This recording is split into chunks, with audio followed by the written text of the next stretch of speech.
mate, all right? Yeah, I'm alright.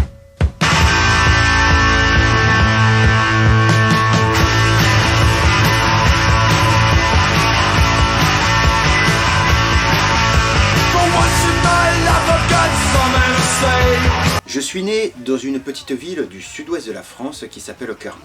Alors Carmaux, c'est une ville qui est surtout connue pour ses anciennes mines et pour moi, culturellement parlant, pour les concerts de punk et de rock alternatif qu'elle organisait dans les années 80 et dans les années 90. Alors à l'époque, j'ai vu un grand nombre de concerts là-bas, j'ai vu beaucoup de groupes de punk et de rock alternatif français, d'autres internationaux, et quelques pointures comme par exemple les Fishbones ou Muse au début de leur carrière.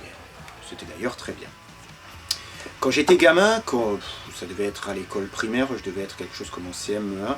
un soir je rentrais en fait avec mon père, on était en voiture et on était passé à côté du lieu où étaient organisés habituellement les concerts. Et j'ai vu un punk à côté d'une cabine téléphonique complètement explosée. Le punk, il était grand, il avait un cuir, il y avait un squelette derrière, une tête de mort derrière son cuir. En fait, je ne savais pas ce que c'était à l'époque, mais après j'ai fait le rapprochement. En fait, c'était le symbole des Exploited. Il avait un jean en fait noir serré et remonté suffisamment pour qu'on puisse admirer ses paraboots. Et moi, j'ai été à la fois impressionné et un petit peu effrayé par cette image. Et j'avais dit à mon père, mais qu'est-ce que c'est? C'est qui ce mec? Et il m'avait répondu avec le ton laconique qui le caractérise parfois, mais ça c'est un jeune qui s'amuse. Et de manière un petit peu étrange, j'avais associé en fait ce punk à l'explosion de la cabine téléphonique. Alors qu'en fait le mec il était juste à côté, peut-être il se tenait juste là, peut-être il n'avait pas du tout explosé la cabine téléphonique. Mais à cette époque-là où je découvrais un petit peu Mad Max 2 avec ces images un petit peu des punks dans un monde post-apocalyptique, j'avais associé le punk à la destruction. Et c'est une image qui m'est restée, qui est restée gravée et qui prendra sens quelques temps après, où j'avais été invité par un camarade en fait à l'école primaire, Nicolas d'ailleurs, que je salue au passage et à qui je dois mon éveil pour la musique punk, et qui m'avait fait écouter deux morceaux des Berruriers Noirs, Les Bûcherons, je me rappelle encore, Les Bûcherons et Il tua son petit frère. Et j'avais été à l'époque mais littéralement terrifié par ce que j'avais entendu. Il m'avait montré aussi une cassette où il y avait, je ne lui ai pas redemandé d'ailleurs ce que c'était comme cassette, il y avait un amas de crânes un petit peu comme ceux qu'on peut trouver aux catacombes à Paris, et avec marqué une phrase du genre « Quelle plus belle image nous pouvons-nous montrer pour représenter un monde qui court à sa perte », enfin quelque chose comme ça. Et je m'étais pris en pleine gueule le fait que, à l'époque moi j'écoutais Kylie Minogue et Michael Jackson, et je me suis pris en pleine gueule le fait qu'il pouvait y avoir en fait des artistes qui pouvaient exprimer autre chose que des idées mainstream, qui pouvaient exprimer de la souffrance, de la révolte. Et à partir de ce moment-là, en fait, je n'ai plus cessé d'écouter du punk. Je suis rapidement passé au hardcore mélodique, à NoFX, Bad Religion, puis après le punk rock traditionnel anglais, les Pistols, les Clash, les Buzzcocks, les Damned, The Jam, ensuite la découverte du punk rock américain avec les Ramones, le hardcore new-yorkais, etc., etc. J'ai toujours plus ou moins baigné et écouté en fait du punk ou du hardcore, et j'ai pris conscience au fil du temps que il y avait un lien, une corrélation entre Carmaux, son environnement social, et le lien particulier que cette ville entretenait avec le punk. Parce que le punk en Angleterre est né dans un environnement spécial, dans un environnement de crise économique, et Carmaux à cette époque-là, c'était la fermeture des mines, et il y avait beaucoup de fils de mineurs, beaucoup un contexte un petit peu prolétaire, et une ville qui était un petit peu en crise, et je me suis dit qu'il y avait dû y avoir résonance entre cette crise que traversait cette ville et tout ce que le punk en fait le punk britannique avait pu exprimer comme idée et comme envie de rébellion. L'histoire du punk rock, c'est une histoire qui est riche, c'est une histoire qui est dense, c'est une histoire qui est relativement connue, mais je ne l'ai jamais vue aussi bien racontée que dans ce livre-là. L'histoire orale du punk rock, qui est sortie aux éditions Ritrut et qui a été écrit donc par John Robb. Alors John Robb, c'est quelqu'un en fait qui joue dans un groupe, qui joue dans The Membrane, je ne sais pas si on le dit comme ça, c'est quelqu'un en fait qui a vécu vraiment cette explosion du punk rock anglais, c'est quelqu'un donc qui a joué dans un groupe, qui a été journaliste et donc qui a chroniqué beaucoup, qui a vraiment vécu les concerts, qui a chroniqué beaucoup d'albums, etc. Donc il a vraiment une grande légitimité pour écrire un bouquin comme celui-là. Il a les connexions au niveau des réseaux des musiciens, au niveau de ses connexions journalistiques, donc il a vraiment il est vraiment parfait en fait pour pouvoir écrire une histoire comme ça. Et ce qu'il a fait, c'est qu'il a chapitré son bouquin, en gros ça couvre de 1978 à 1984, donc c'est chapitré en gros par année, et ça vient un petit peu montrer comment le punk a évolué pendant ces années-là, au travers du discours en fait des artistes et au travers de déclarations d'artistes qui ont vécu en fait le punk rock directement. Alors c'est un livre en fait qui est extrêmement dense, donc on va pas perdre de temps à Salam Alek, pas le temps de niaiser, soyez les bienvenus dans ce nouvel épisode de Ritzemol. Bonsoir, ça va bien? Tequila, Henneken, pas le temps de niaiser. Alors avant tout, vous avez vu, je réenregistre en fait cette vidéo parce que je l'avais postée en fait il y a quelques temps avec du nouveau matériel, une nouvelle caméra, mais en fait apparemment le son il était tellement pourri qu'il y a plusieurs abonnés qui m'ont dit non mais laisse tomber, c'est inécoutable, franchement faut que tu recommences. Donc du coup j'avais tellement le seum que je me suis dit allez bon tu balances tout à la poubelle, tu refais carrément une nouvelle vidéo. Donc j'ai repris le vieux matos, donc normalement au niveau du son ça devrait aller. Spécial dédicace à l'abonné en fait qui m'avait mis le message le son est underground, franchement mec t'as fait ma journée. Donc on reprend un petit peu là où on était resté. Je vais essayer de, pour ceux qui avaient vu la première malgré le son tout pourri, de rajouter quelques petits trucs. Donc l'histoire orale du punk rock, donc je le disais, c'est découpé en 4 grands chapitres, et donc ce sont, il y a des petites introductions de John Robb, donc qui recontextualise un petit peu les choses, qui amènent des éclaircissements, des précisions à certains moments dans le livre, pour les personnes qui ne sont pas véritablement très connaisseuses du mouvement punk rock, donc qui précisent un petit peu les choses à certains moments, ce qui est vraiment très agréable, et il laisse la parole ensuite aux artistes, et ce qu'il y a vraiment de formidable, c'est que c'est un discours évidemment qui est 100% subjectif, mais du coup qui est 100% authentique. Et on retrouve quasiment tout le monde. Des Sex Pistols au Clash, il y a quelques interventions de Lemmy, vous allez trouver les Buzzcocks, vous allez trouver les Damned, vous allez trouver les Yukusubs, vous allez trouver les Exploited, vous allez trouver, qui c'est qu'on va aller voir, on va avoir Discharge, on va avoir Siouxsie, on va avoir fait plein, fait tout quasiment, les personnes qui ont été témoins en fait de cette les Cockney Reject, fait plein, je peux pas tous vous les citer parce qu'il y en a vraiment énormément de musiciens qui ont été dans ces groupes-là, qui ont connu cette époque, et donc qui témoignent chacun à leur tour de leur expérience et de ce qu'ils ont vécu à travers ces années du punk en Angleterre. Alors ça commence un petit peu avant que le punk en fait il apparaisse, donc on voit toute l'influence qu'a pu avoir quelqu'un comme David Bowie, qui a vraiment été un artiste qui a influencé les punks, peut-être pas tant en fait dans la musique que dans la liberté qu'il s'octroyait à créer, à s'habiller, à se maquiller, vraiment cette liberté qu'avait Bowie de faire les choses comme il le souhaitait. On voit que pour plusieurs artistes de punk rock, ça a vraiment été une influence prépondérante et très importante. L'influence aussi du pub rock, qui était donc un rock en fait qui était joué dans les pubs, donc par des musiciens qui avaient affaire à un public qui était souvent complètement bourré, donc il n'y en avait pas toujours grand chose à faire de la musique qui était jouée, et qui des fois venait chercher un petit peu des crosses aux musiciens qui étaient sur scène. Donc du coup c'était des mecs qui devaient avoir un certain répondant envers le public, donc ils devaient se montrer un petit peu capables de pouvoir répondre à une certaine forme d'agressivité. Et du coup, la musique se ressentait un peu, elle était un petit peu plus musclée, un petit peu plus fédérative, péchue, enfin en tout cas pleine d'énergie, et donc c'est quelque chose qui a contribué à créer le terreau du punk rock britannique. Donc il y a Bowie, il y a ce pub rock qui est là, et évidemment il y a l'influence qui arrive directement des États-Unis avec les Ramones et avec le premier album des Ramones qui sera vraiment un détonateur pour beaucoup de groupes et beaucoup de musiciens en herbe à cette époque-là en Angleterre. Évidemment, les Sex Pistols quand ils arrivent avec leurs premiers concerts qui sont quand même baignés dans la violence, avec les déclarations relativement fracassantes de ces musiciens, Glenn Matlock et Malcolm McLaren, évidemment le manager qui, un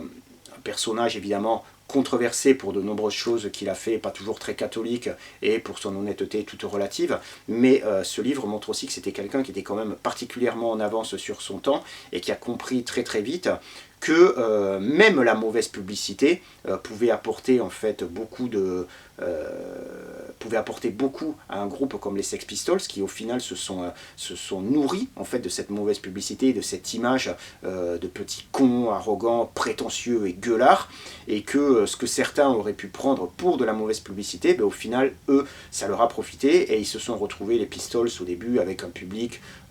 assez relativement clairsemé, à du jour au lendemain, ben, beaucoup de personnes qui sont venues à leur concert, et vraiment une explosion au niveau du look punk, et en fait tout ce qu'avait plus ou moins préparé en fait McLaren, qui se concrétisait en fait sous ses yeux, et grâce un petit peu à cette publicité qu'ils avaient pu avoir dans la presse et à la télévision, ce qui contribuera aussi au final à complètement détruire le groupe. On voit dans cette première partie combien, en fait, comment se crée le groupe, les premiers concerts, l'explosion, la tournée aux États-Unis, l'arrivée de Sid Vicious, les déclarations fracassantes de Rotten, l'implication en fait de McLaren, les liens qu'ils avaient avec les autres groupes, la manière dont McLaren un petit peu les favorisait par rapport aux autres, comment les Buzzcocks ils arrivent, les Buzzcocks qui sont vraiment décrits comme le groupe vraiment oublié en fait de cette époque-là, pour beaucoup en fait certainement des groupes les plus brillants de cette période, et qui aura certainement pas eu en fait le succès qu'il méritait, et certains disent c'est peut-être dû en fait à leur nom à la con, qui ont fait que ça a été un frein pour leur ascension, parce que au niveau de la musique, c'est vraiment incompréhensible que les Buzzcocks, en fait, ils n'aient pas plus réussi. Alors, on passe évidemment par les Damned, on passe évidemment aussi par les Clash, il y a un petit passage, je disais au départ, avec Hawkwind aussi, The Jam, on escalade un petit peu comme ça, on passe le temps un petit peu en compagnie de ces musiciens qui racontent en fait des histoires absolument incroyables, absolument passionnantes, et on arrive petit à petit vers 1978, qui est donc l'année où il y a tout un pan en fait des groupes de punk qui commencent à arriver, et ce qu'on appelle le street punk. Donc ces gens-là en fait disent le punk, voilà, les premiers groupes de punk en fait anglais étaient plutôt en fait des étudiants d'école d'art qui venaient pas vraiment de la rue, arrivent ensuite avec les Exploited, avec les Yokusubs, avec tous ces groupes-là, avec les English Dogs et tout ça, des groupes qui viennent beaucoup plus de la rue, qui ont une culture qui est beaucoup plus dure, enfin une approche qui est beaucoup plus frontale, et des concerts qui deviendront en fait de plus en plus musclés, et ça fera que monter après avec les groupes comme Discharge, des groupes comme ça en fait, qui ont vraiment en fait une agressivité vraiment très manifeste, très importante, ces fameux groupes qui vont influencer tous les trashers en fait américains, tous ceux qui vont créer le thrash metal de Jeff Hanneman jusqu'à Metallica, tous ces groupes-là en fait qui sont vraiment à la lisière entre le punk et le metal, et on voit un petit peu comment l'environnement, comment la musique amène en fait ces groupes-là, et surtout comment l'environnement il crée aussi des groupes de plus en plus agressifs, parce que Margaret Thatcher arrive au pouvoir, elle, évidemment avec sa politique, elle écrase d'une main de fer la grève des mineurs. Elle lance, on en parlait d'ailleurs dans Crass, Crass apparaît plus ou moins à cette époque-là, elle lance dans les manifestations des troupes de policiers en fait mobiles extrêmement dangereux, parce que du coup très difficile en fait à repérer, et qui savataient en fait les mecs dans les manifestations, et puis sa politique économique relativement désastreuse sur le pays, qui provoque en fait beaucoup de chômage, beaucoup de frustration, et tous les jeunes en fait, tous en fait dans le bouquin témoignent en fait de cette misère sociale et de cette envie de révolte, et le fait de voir en fait quelque chose, une musique qui se matérialisait sous leurs yeux et qui montrait qu'on pouvait exprimer quelque chose de fort, quelque chose de vrai, avec évidemment tout le côté do it yourself, tout le côté voilà, de voir des mecs qui arrivaient à faire des chansons avec 4 accords, en très peu de temps on arrivait à les maîtriser ces accords et à pouvoir s'exprimer, pouvoir exprimer en fait ses idées soi-même. Donc tout ça, ça motivait en fait à créer des groupes, et ben ça emmènera tout ça, d'ailleurs pas qu'en Angleterre, parce que le livre il est vraiment centré, ça parle un petit peu forcément des États-Unis, parce que impossible de passer à côté de l'influence des groupes américains, mais c'est vraiment centré sur l'Angleterre, l'Écosse, l'Irlande, avec d'ailleurs, je peux pas tout dire non plus ici, mais ça montre un petit peu les spécificités qu'il pouvait y avoir entre l'Écosse, entre l'Irlande ou l'Angleterre, où il y avait chaque fois des réalités sociales différentes, des héritages musicaux et culturels qui étaient aussi différents, qui amenaient les groupes à s'exprimer d'une manière toute différente les unes des autres. Et on en arrive après, plus le temps passe, plus après on en arrive à, on est un petit peu sur les cendres du punk, donc on commence à avoir un petit peu des groupes comme Joy Division, des groupes comme Killing Joke où il y a clairement un petit quelque chose de punk, mais où en fait ça se construit sur les cendres de ces groupes de ces années-là, et où arrive le mouvement gothique, la new wave, etc., et ça partira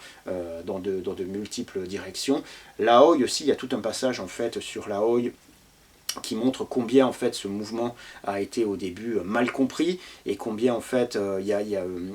description en fait d'un concert en fait qui avait eu lieu à South Hall, où il y avait eu plusieurs groupes qui avaient joué dans un quartier asiatique, et les mecs du quartier avaient pris en fait ces groupes de Oi comme des groupes d'extrême droite, parce qu'évidemment avec la crise est arrivé aussi des mouvements d'extrême droite particulièrement virulents. On se rappelle dans le livre de Crass, qui est des éditions Rétrut, je parlerai un petit peu des éditions Rétrut un peu plus tard, mais dans le bouquin, de super bouquin de Crass, ça parle de ça aussi, en 1978-79, des groupes de punk qui jouaient un petit peu partout à Londres, et où il y avait des confrontations violentes avec les skinheads. Et la Oi, en fait, ça a été assimilé en fait à l'extrême droite, alors que ces groupes-là qui avaient joué à cette époque n'étaient pas du tout en fait des groupes d'extrême droite. Et ils avaient été agressés parce que les mecs du quartier, les asiatiques du quartier, croyaient en fait que c'était une manifestation d'extrême droite et des groupes en fait d'extrême droite, et ils avaient balancé des cocktails Molotov sur les camions des mecs, fait dans la salle de concert, et ça avait été un véritable désastre en fait. Je crois pas qu'il y avait eu des morts, mais ça avait été un véritable désastre, et ça avait beaucoup marqué en fait les membres des groupes, qui avaient trouvé, qui avaient été horrifiés de voir qu'ils étaient assimilés à des idées comme ça, alors qu'ils les partageaient pas du tout. Et du coup en fait ils disaient, mais à cette époque-là on comprenait pas, parce qu'effectivement il y avait le reggae qui explosait en fait en Angleterre, le rocksteady, le ska, tout ça, et comme dans les groupes les Cockney Rejects, ils ont dans leurs vieux clips, on voit tout aussi bien des noirs lookés skinhead, en fait, crâne rasé, avec les Harrington, les Paraboots, etc., à côté de jeunes blancs, pareil, rasés, et qui partageaient le même kiff pour la même musique, etc., côte à côte, voilà, dans cette côté prolo, côte à côte, unis, en fait, pour partager la musique. Ça ne durera pas hyper longtemps avec l'arrivée de l'extrême droite, et où voilà, certains skinheads vont récupérer voilà, le terme skinhead pour en faire quelque chose vraiment allié en fait, à l'extrême droite. Mais en fait, à cette époque-là, il y avait cette unité, et les groupes en fait, qui se voyaient un petit peu accusés de racisme alors qu'ils étaient pas du tout dans cette dimension-là, ça les a beaucoup marqués. Et donc dans ce bouquin, on retrouve énormément d'histoires. Alors, il y a quelque chose de très général qui vraiment concerne tout le monde, d'une politique sociale un petit peu généralisée dans l'Angleterre de cette époque-là. Et puis il y a des histoires beaucoup plus personnelles, beaucoup plus touchantes. Enfin, c'était vraiment des histoires d'hommes, des histoires de musiciens qui jettent un regard souvent attendri sur ces années-là, encore passionnés. Et je vous le disais, c'est vraiment un des meilleurs bouquins que j'ai pu lire sur le sujet, parce qu'il est vraiment dynamique, c'est plein de vie. Vous voyez, il a un format qui est quand même assez particulier. On retrouve à l'intérieur, il y a plein de petits dessins comme ça, de petits portfolios qui sont intercalés à diverses, toujours le petit goodies sympa, le marque-page des éditions Rétrut aux couleurs du bouquin. Donc c'est vraiment un super bouquin qui lui fait, donc du coup, combien il fait? Il doit faire 300 et quelques pages, je crois. 400, ouais, un petit peu plus, 400 pages. Sorti aux éditions Ritrut. Alors les éditions Ritrut, j'en ai déjà parlé, moi c'est une maison d'édition que j'apprécie beaucoup, une maison d'édition française donc qui est spécialisée dans la culture punk, dans la culture alternative. Ils avaient déjà sorti le bouquin de Crass, donc je vous avais déjà parlé. Je vous parle de celui-là aujourd'hui, on parlera ensuite de Burning Britain, qui est vraiment un bouquin centré sur tous les groupes en fait qui sont apparus, la deuxième vague, ce qu'on appelle la deuxième vague de groupes punk britanniques, qui sont vraiment les groupes qu'en général les métalleux préfèrent et qui auraient été d'une grande influence sur tous les groupes de métal dont je parlais tout à l'heure, Metallica, Slayer et puis bien d'autres. La philosophie du punk, c'est vraiment une super maison d'édition que je vous encourage à soutenir parce qu'ils font du super boulot depuis plusieurs années. Ce sont vraiment des passionnés et c'est pas des opportunistes qui arrivent la veille en distribuant leurs bouquins dans les librairies. Enfin, je pense que vous voyez aisément de qui je veux parler. Donc l'histoire du punk rock, un bouquin que je vous concède. Donc l'histoire du punk rock, donc un bouquin que je vous conseille chaleureusement. J'espère vraiment que le son est meilleur maintenant que ce qu'il était la dernière fois. Je m'excuse encore, petit problème technique. Plein de projets pour cette année, on devrait voir plein de bouquins différents, on devrait continuer à kiffer ensemble. En attendant, prenez bien soin de vous et surtout n'oubliez pas. Lisez! Lisez, bande de salauds! Stupéfiant, beaucoup de travail.